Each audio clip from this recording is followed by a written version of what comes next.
All this event. So from the previous video, I showed how to attach an event. Here we're going to continue from there by showing the actual event with code attached to it. So let's rename this event, call it show alert, something very simple. You click go. Everything in here again is object modeling. So you're basically constructing object. Instead of writing code, you have a nice UI environment that allows you to do certain things. So let's add a handler here and make it JavaScript.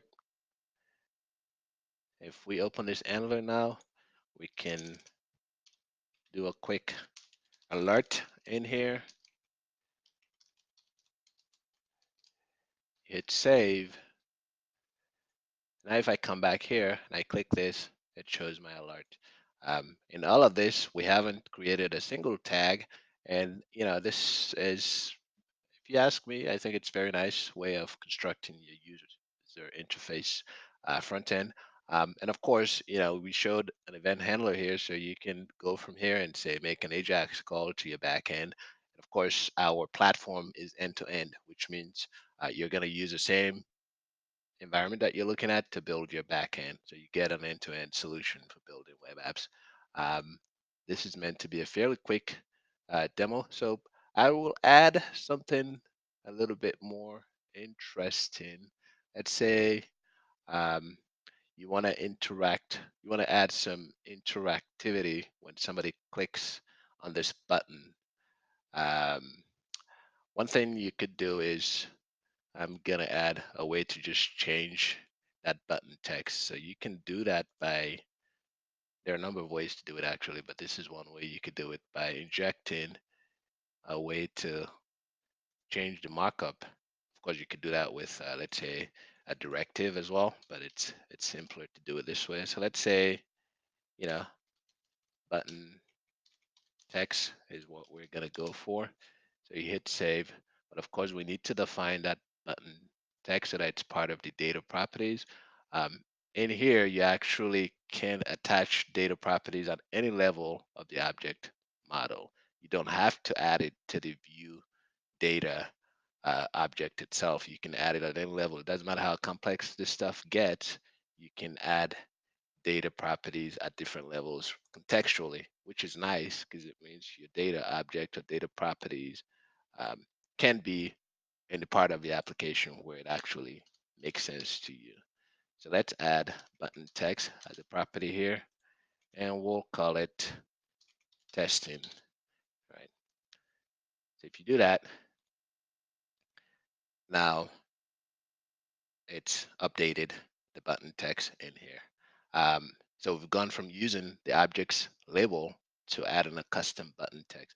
But now let's say, we want to change that when you click on the alert, what used to be alert. So let's change it from the alert, or you can leave the alert there and just say, this button text is now I have been clicked.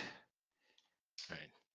So if I hit save and go back to the preview window, if I now click this, it should change to that text. So we've shown both reactivity and interactivity.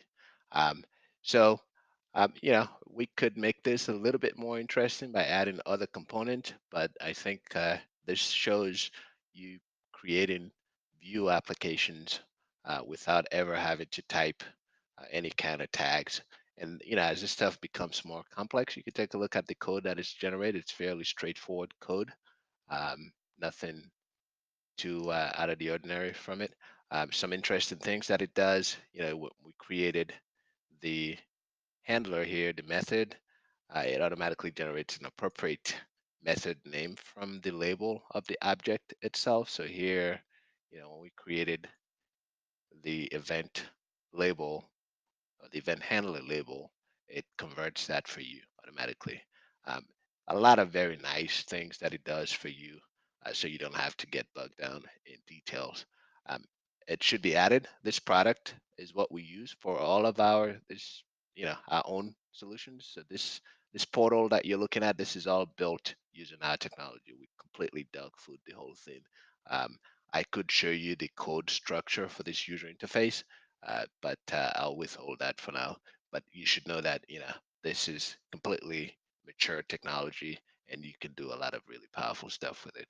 So we have some additional screencasts that we're going to be creating. This is meant to be a quick intro for folks who want to know what the platform can do. Thank you for your time.